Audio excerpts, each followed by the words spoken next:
In today's video, I'll teach you how to scan documents on Google Lens.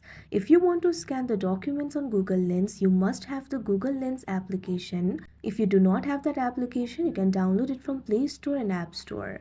So once you download it, what you have to do is simply open the Google Lens application on your device.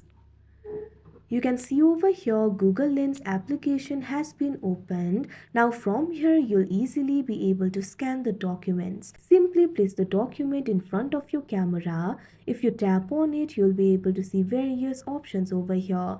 What you can do is simply tap on the circle icon that you can see on the screen. Now once you do that, you can see over here you'll be able to ask about this image. You can also extract the text if you want. Also you'll be able to see the visual matches over here. So like this, you'll be able to scan the documents. So that is how you scan documents on Google Lens. I hope you found this video helpful. Thank you for watching.